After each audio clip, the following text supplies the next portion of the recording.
Hello and welcome to the Overland Journal podcast. I'm your host today, Ashley Giordano, and I have a very special guest with me today. If you flip to the masthead of Overland Journal magazine, you will see a name, Tena Overacker, our editor-in-chief. And you may have also seen a couple of her articles floating around in the journal and on the portal. Thank you so much for joining me here today, Tena. Good morning, Ashley. I'm so excited to talk to you today about everything. Let's do it.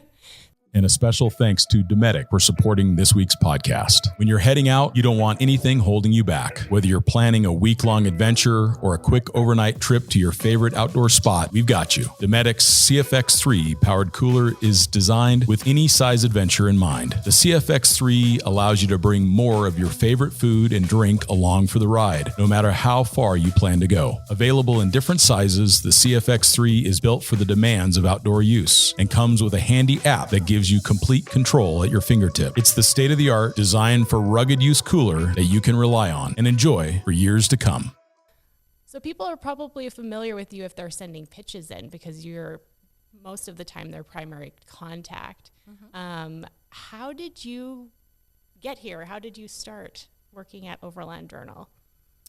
It's kind of a long story. I'll try and shorten it up, and it also took a lot of time to get where I am today. But I got an introduction to Stephanie because they were looking for someone to come in as a light copy editor at the time. So I remember the first people I met were actually Stephanie and Andre.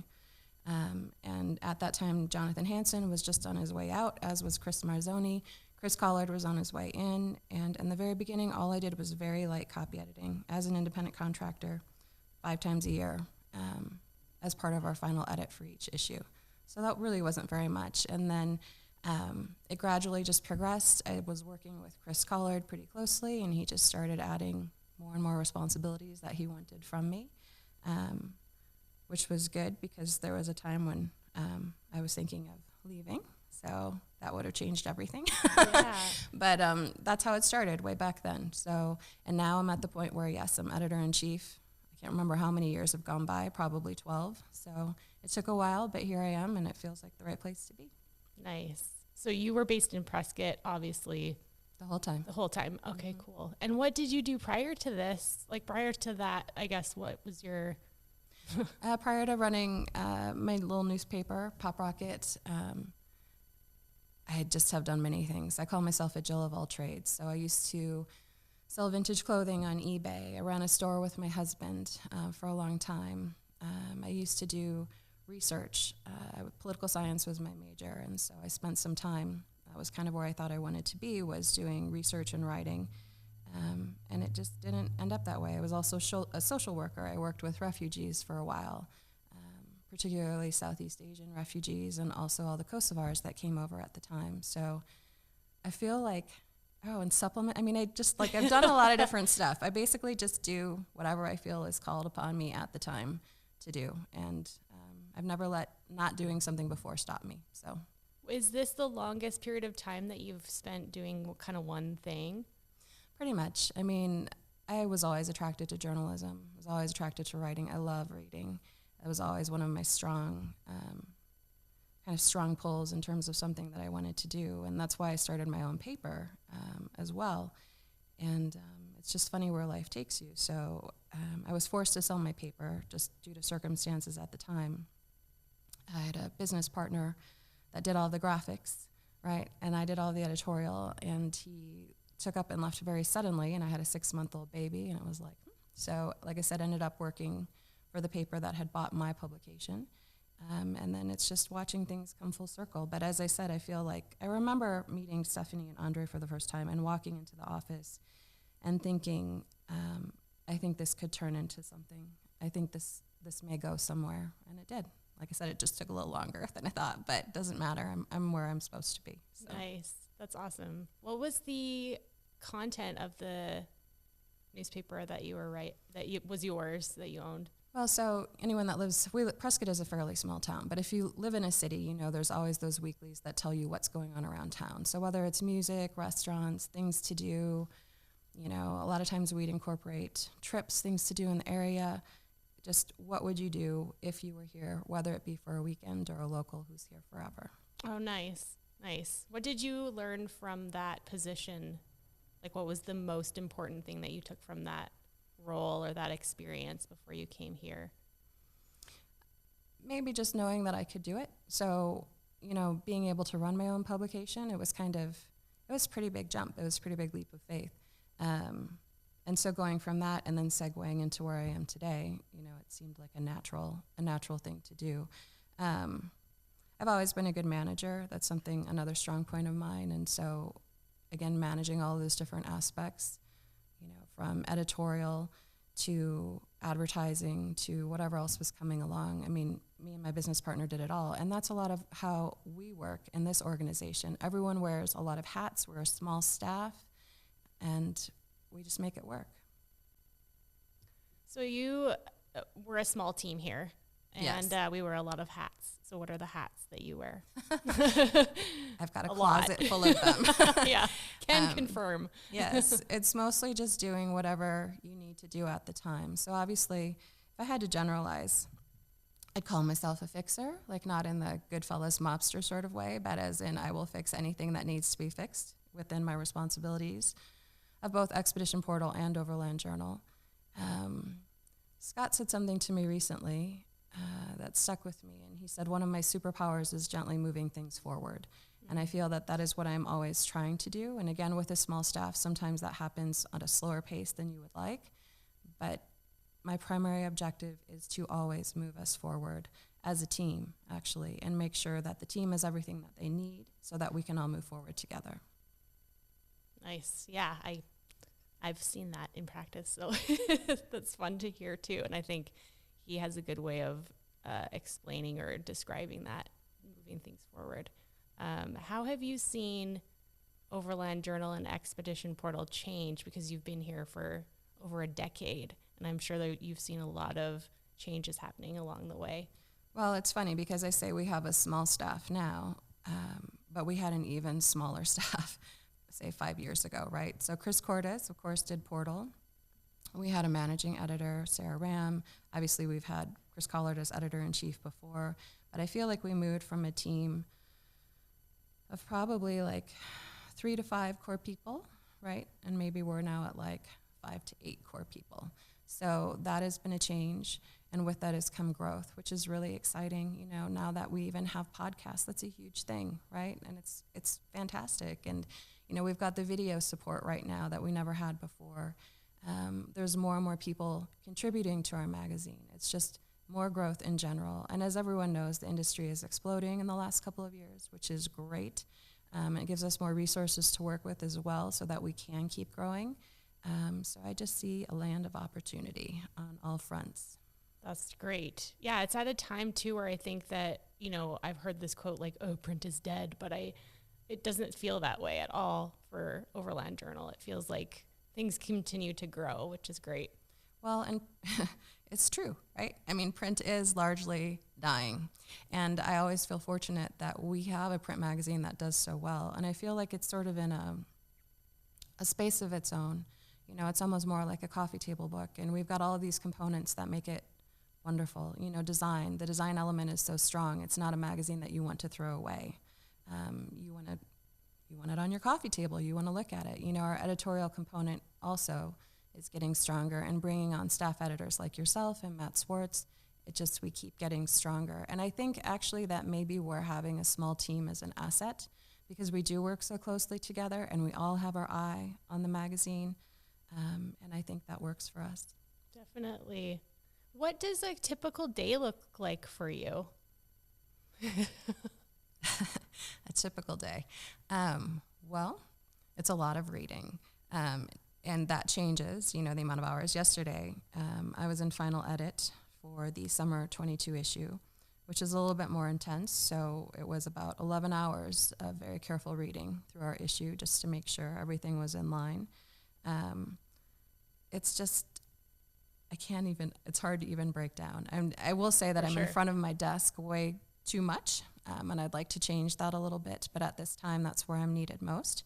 So it's just in front of my desk. So whether it's emails, setting up issues, copy editing, always copy editing during the day, whether it's for Journal or Expedition Portal. going through and just managing all of the content that's coming in, where is it going, making sure our team has the support that it needs, trying to keep things on task. Do we have a bunch of gear, sitting in our headquarters waiting to be reviewed? You know, where are our main gear reviews at the time? Who needs support? Where do I need to be? It's just constant. It's just constant. So there is no typical day. What is it like to see a piece come to fruition? Because you see it come in as a pitch and you follow it all the way through the entire process. And it could be up to a year before it sees print sometimes, because there are 5 issues per year. What is that like when you see that final product? It's very rewarding, and also it can change. You know, with that amount of time that goes by, it's almost like you were visiting a piece again for the first time by the time it comes through to the edit of the specific issue that we're working on. But you know, some pieces come in cleaner than others. Some pieces require quite a bit of work, and that's actually where I get a lot of satisfaction, because I'm trying to make the piece be its best, and I'm trying to help the writer be their best. And so a lot of times there's a lot of back and forth. And it's just to see something come in one way, to see a writer work on it, see the team work on it, and see the final product, and to see that whole transition is very fun. It's very fun. And maybe it's a little bit different than it was when it came in, with a different focus. You know, but again, it's making it the best that it can be, making the writer the best that they can be. And I get a lot of satisfaction from that. Yeah, the storytelling aspect of that is really interesting, I know, because we've been working together on copy editing for a little while now, and to see the writer's voice come through with that clarity just by making a few changes, or, you know, they go back and work on it a little bit is pretty cool to see the final product come through. Yeah, and what I always tell writers, I mean, there are a few things that I always tell writers, and one of them is usually less is more. So people can sometimes have a tendency to get wrapped up in what we call like the travelogue aspect. I went here, I went there, I did this, I did that. And that's not so much what we're looking for. We're looking for the heart of a story. And it can be one thing that happened on your journey, or it can be several.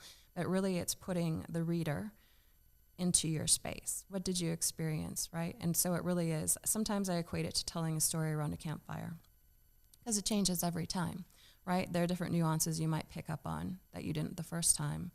But what do you want to say happened to you? What do you want to say about your journey? And it's conveying that, and also bringing that emotional aspect to the story, so that you're not just reading a journal entry, right, or a diary entry. It puts the reader there. Okay, what is the perfect pitch?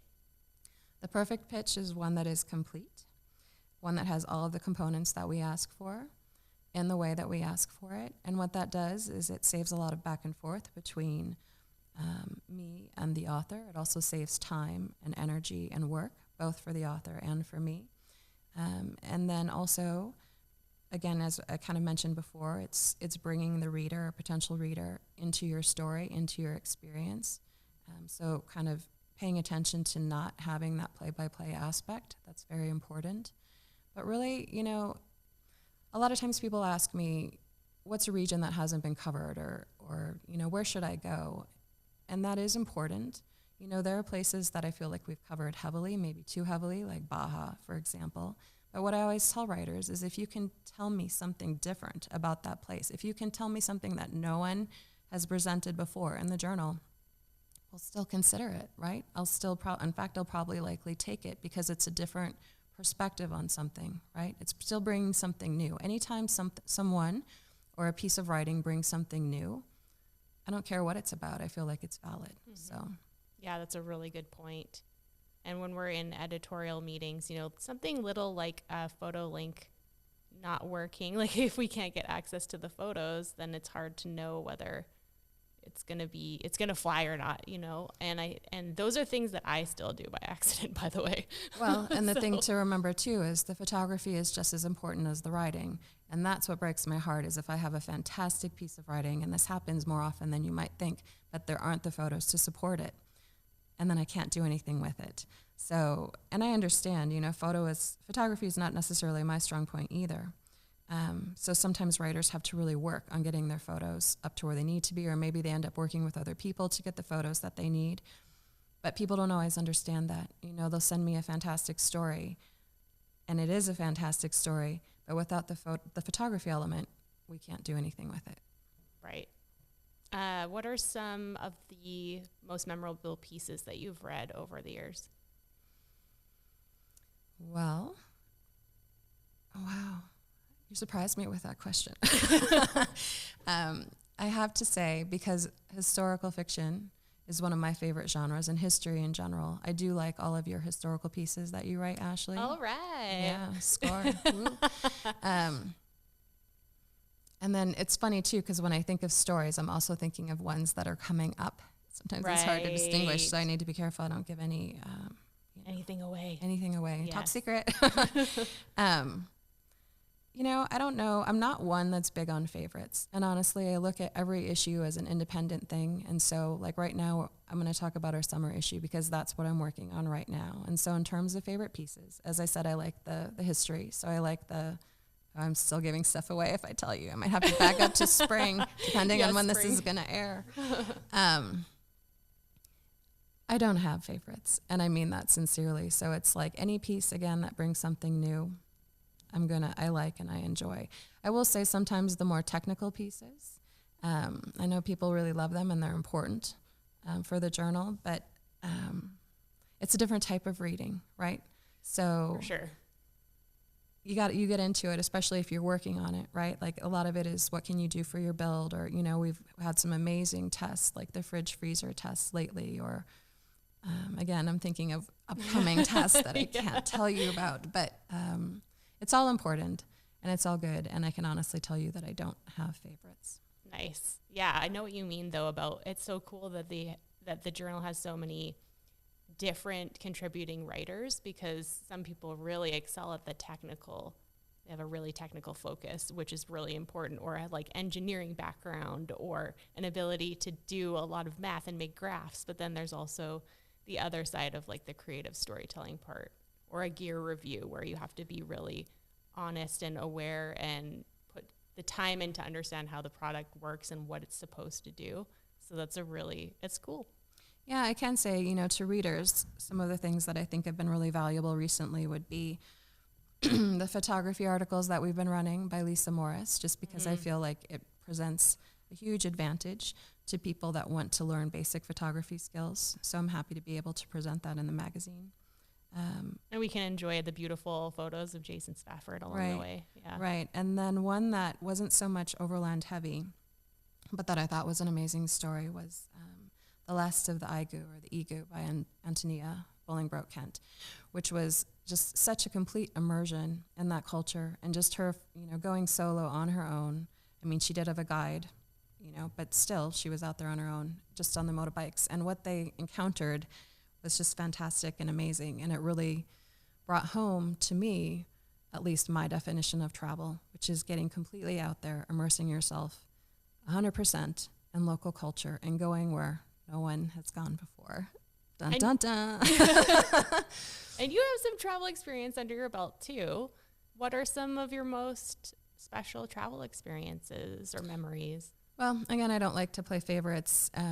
I've traveled Latin America pretty heavily just because that was one of my areas of study. And I would say more than a favorite, just perhaps one that was important, was my first trip, which was, I was around 18 years old. And I planned a trip to Belize, and that was my first trip out of the country. It was also the first time I'd seen the ocean. Most of my travels as a kid was, we'd go see our relatives, which was also important, and, instilled this sense of belonging and that I really appreciated and loved. But we didn't do a lot of vacation or destinations. We did tons of road tripping, right? And I did tons of camping as a teenager, but this was my first out-of-country experience. And it was just a lot of firsts, right? And it was just being somewhere completely unknown, and I'll always remember it. And so I remember we were going to go to Tikal. Everybody goes to Tikal, right, if you're in that region. But it was rainy season because it was cheaper, and so the road had completely washed away. And so what I remember instead of going to Tikal is being in this little hut on a beach, which is where I was staying, in a hurricane. And I would open the door from time to time, and I was right on the ocean, and so all of the palm trees were bent all the way down to the beach level, right? Oh, wow. And then I'd shut the door, and then I'd check like a couple hours later, and all the palm trees were still down. So it was like we hung out in this hut for a day or two until the hurricane went away. And then just everything else. It was like the food and, finding the guide to take us to the, Lamanai, the ruins in the middle of nowhere, and snorkeling for the first time and seeing a shark for the first time. And there were just a lot of firsts, and so will always stick with me. But what I realized then, if I didn't know it already, is I love planning. And so planning trips and, just the way to make it work. So I felt like it was important. And then a recent trip that I really enjoyed was I took my son, who was 8 at the time, a few years ago to London. And that was really fun because it was experiencing everything through the eyes of a child. And I really loved that. And we just ran around like I was a kid too. We were just running all over the place and just hitting as many cultural things as we could, museums, and, just hopping on the train and going out to castles. And it was really, really fun. So I enjoyed that as well. How has traveling changed for you since you've had your son? It sounds like you've been able to see travel through his eyes, but are there any other, do you do different trips, or, how has it changed? He's a traveler, and so if circumstances had been different in the last few years, we would have been globetrotting all over the place. As it has been, we go to Mexico pretty often. We're fortunate to be close to it. It's only about 5 hours away, and so we're often in Mexico. And also just we do a lot of cities. We'll go check out cities just because, again, we live in a small town, and I feel like that's an important aspect to introduce to him. But we just have fun no matter where we go. So, how old is he? He just turned 12. Nice. What does he love most about traveling?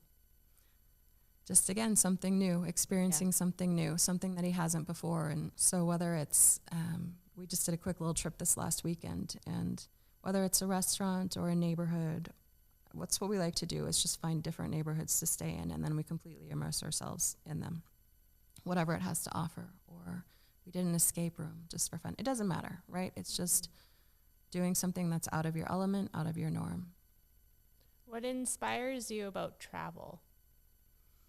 Again, just the new experiences. And that's why, if someone were to say, do you have a favorite trip? I would say no, because my favorite trip is the one that I'm on because of what I'm experiencing and because of what I'm doing. Mm-hmm. And it's funny, I was thinking about it this morning. I wasn't sure what we were going to talk about, but, I read so much. I love reading. And what I've noticed, though, is when I do have time off, all the books stay at home, unless I'm on a plane. I'll read then. But the difference is I'm out there living instead of, reading my books and finding out what I can do or, planning something. It's just work stops, reading stops, life starts. I love that. I can really relate to that. I feel like if you're not in that travel period, you're like reading about other people traveling and getting ideas and thinking of new places that you've never even thought of. So that can be really inspiring. What's your favorite book? But you don't have favorites, so this probably won't work. I don't have favorites. So my favorite is whichever one I'm reading. Because I'll tell you, if I don't like a book, I stop reading it within a couple of pages. And I found that even when I make that kind of assessment and I pick it up, a few days later, I make that decision and it never improves. And so right now I'm reading a book called, Cloud Cuckoo Land, which I wouldn't say that I love, but it's interesting enough for me to keep reading. And so it's not my favorite, but it's a good book. And then it's interesting too, like there are books that I've introduced to my son that I thought might be favorites, but I've come to realize this too, like, whenever you're reading a book, part of what makes you like it is probably the situation that you're in at the time or what your life experience is at the time. And so I'm reading The Night Circus to him right now, which I loved when I read it. I don't love it right now. There are certain genres that I love. I love magic. I love historical fiction in particular. But no favorites. I would say I do remember when my son's first book, and that is probably, if I had to say a favorite, that is what it would be. I think it was like The Carrot Seed or one of those kids' books, right? But I remember he was less than 2, and he was reading it, and he was excited because he could do it, and I could still hear his voice. And that was exciting to me. Was just seeing him enjoy reading as much as I do. And reading opens your life, right? Absolutely. Yeah.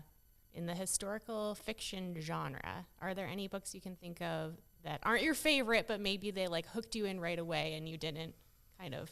So it's funny because the way my brain works, I feel like my brain is kind of full. So I don't hold on to things like titles, right? Sure. But I can tell you, like there was one on Catherine the Great that I read that I thought was fantastic. But I think the other thing too is that books are so different. I also have a hard time figuring out like what is my favorite book, because I don't have one, but I think you take little pieces of each one with you, you know? Always things that you do pick up on, that you that resonate with you or that are important to you. So again, I don't care. Like this book that I'm reading right now, I don't love, but there are things that I appreciate it. You know, it's complex. It's taking all of these different characters and stories and interweaving them together. And there's a little bit of, it's not really history, you know, it's like Constantinople, but not really. But it's like you still have these little elements or kernels of truth, actually, you know, and I love that. So again, I agree with you. You can always take something from a book. Yeah, and you can learn so much about writing by reading. Yes. And that's often when I make that assessment in those first couple of pages of when I'm going to keep reading a book or not. That is what's happening. So for example, if I see I start out, you know, 2 or 3 pages and it's just words, right? And there's no hook, there's no pulling me in, there's maybe a lot of descriptions, but without anything concrete behind them, I'll stop. Yeah. Yeah, there's something about a good book. You can't necessarily put your finger on it, but it's a thing. You must have a really long Goodreads list. No list on the reads.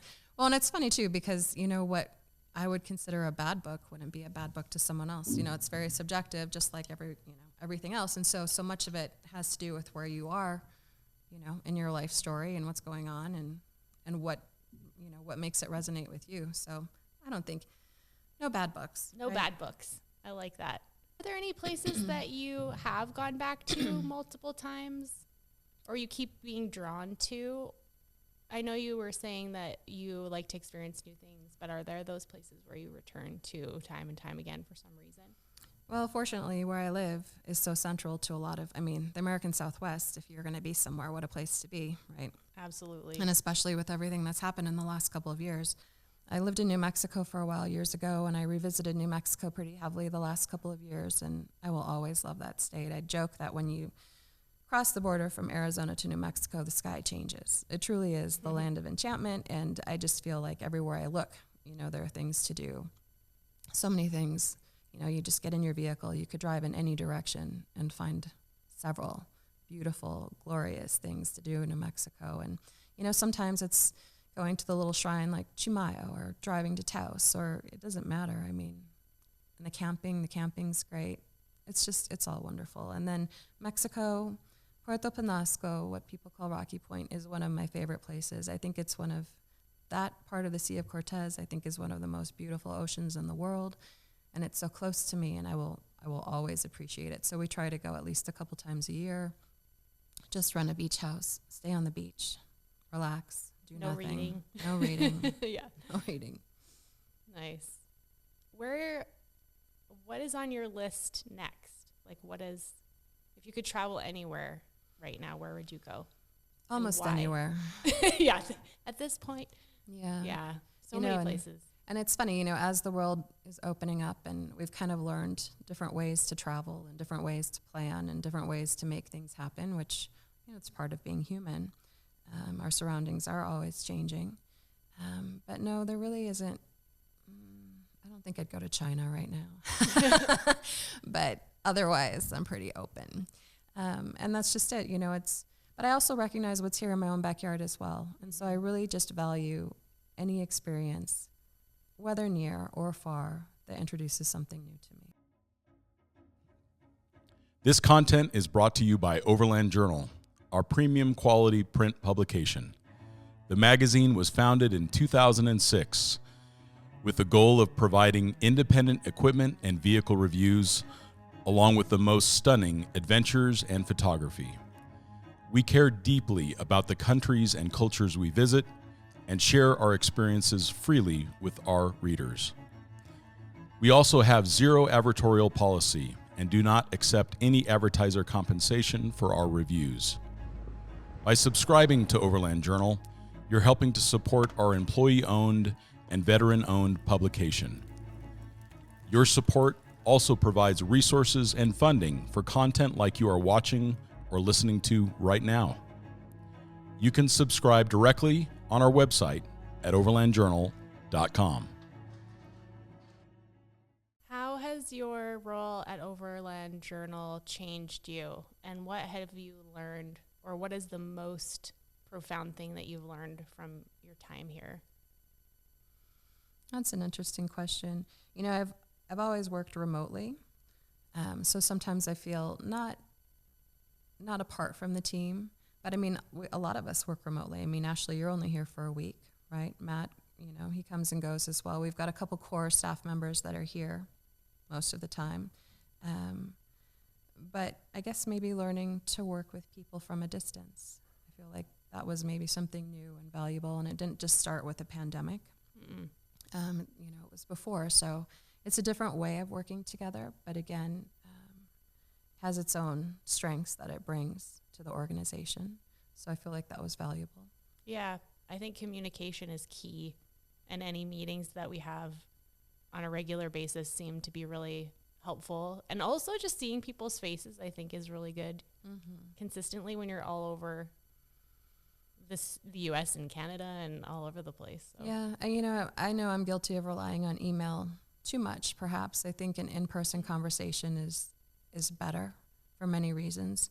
You don't always have the time to do so, but that's something that I'm trying to change, is having more in-person conversations, not necessarily Zoom meetings, but at least a phone call, just to have that personal connection, because things also get lost in translation and email on, you know, whoever you're communicating with, probably on both sides. So I like the in-person connection too. And I think as the world changes and as we all began Zooming, and I think it's important to hold on to those personal connections whenever we can take them.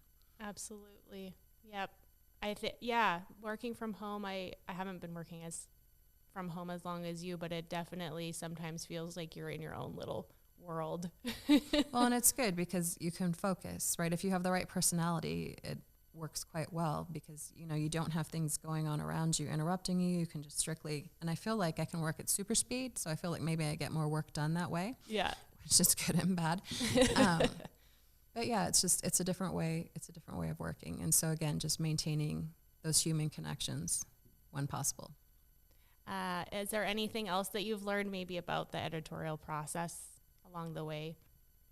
I feel like I learn a lot about people when I read their writing. It's almost a game to a certain extent. Like when I'm copy editing, it's what would this person say, or, you know, what would they do, or what, and because again, you know, I'm not working with them. They're not sitting right next to me. So I do feel like I learn a lot about people, and that is kind of fun. And I like the, you know, with copy editing, with all the fact checking, you're learning something every day.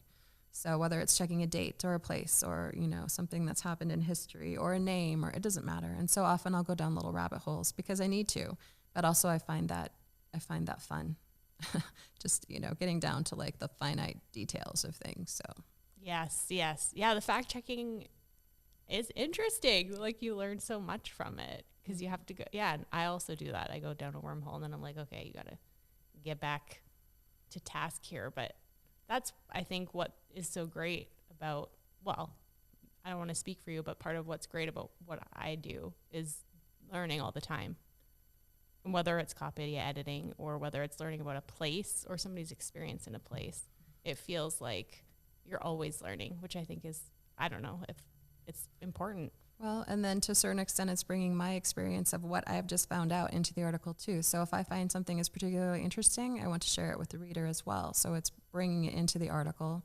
I mean, I always run things by authors to make sure the changes that I do are fine with them, but it's an opportunity, right? It's an opportunity to share knowledge. In your own pieces that you've written for Expedition Portal or Overland Journal, have you had any that have been particularly powerful or interesting, or types that you'd like to do in the future? I enjoyed researching the Aloha Wanderwell piece in particular, but it was funny because there were things that came up that I couldn't speak about in the article, things that were sort of like off limits, which made it challenging. Yeah. And that was just kind of the way that the article was set up. I don't know if there's sort of a mystery involved, right? And there are definitely things that the family wanted to keep private and, you know, that sort of thing. So it was kind of like diving into the mystery and making my own conclusions, but not having the satisfaction of making them known. But still interesting nonetheless, you know, what I was able to present. And she was a fascinating person, so I found that particularly fun. Did you have to I guess you had to contact her family regarding photos or history or like her story? How do you approach somebody like that? Like, do you just fire off an email, or what is your process when you're doing like research for those kind of historical pieces? I'm trying to remember how that one came about, and I feel like maybe the family reached out to us, actually, as I'm thinking about it. Oh, wow. So that one was a little bit easier. But again, it was kind of presenting the story in a factual manner, but also in a way that pleased everyone. You mentioned the Campfire Story as a way to bring readers in and be interested in what you have to say. What are some, I guess, really specific things that go into a campfire story that make a piece great? I guess why I make that campfire reference is it's more conversational. It's the telling of a story, right, versus the writing of the story, which can sometimes, they are one and the same, but there's a method to it, right? So that's how you eliminate the play-by-play. I did this, I did that. It, again, brings the reader more into your experience. And so how do you tell your story? You focus on what's important to you. You focus on what's important, I think, to the region that you are, to the people that you are. I mean, our voice has power, right? And I feel like whenever we go somewhere, I mean, we talk about this in the magazine pretty frequently. You need to be responsible. You need to be a steward. You need to be recognizing that you are a visitor, right, in a place. And so it's not just about your experience in a way. It's about the experience that you're bringing, right, both to the people around you while you're visiting and the cultures, right, but also to the reader. So I feel like it's an opportunity to present things and to do things in a way that can actually facilitate change, right? So again, how do we experience something? What do we bring to that experience? I think those are both two very important components. And also feeling something, like when you're reading something as a reader or an editor, it's important to, I think you want to feel something when you're reading. Well, right, especially if you're not there, right? Yeah. Again, it's, maybe it's an interaction that you had with a person. Maybe it's you were on a hillside on your own and you had some sort of, you don't have to tell me what the epiphany is, right? But there's a quality of emotion, right? There's a way that you feel. And like in our photo essays, for example, like that's something that isn't heavy on text. Like we have very descriptive captions, but that's what we always say. Bring people into this moment, the moment when this photograph was taking place. What were you feeling? What was going on? And it's like, that's what you have to look at. Yeah. And it's also the human connection, I think, too, in terms of if you're reading about somebody's experience and they're sharing what they're going through, most of the time you can relate or empathize. And so writing really brings that kind of connection with others. Yeah, together. I mean, we're all human, right? So we do have similarities across the board. And I think it's important to recognize that. And also, I don't think overlanders in general do this, but it's kind of just taking that tourist aspect out, right? So it's, again, more immersing yourself in a culture. And you know this from just going to Saudi Arabia, right? So how you dressed. It wasn't necessarily something that you needed to do, but you respected the culture that you were in. And you also said it made it more comfortable for you as well, right? Absolutely.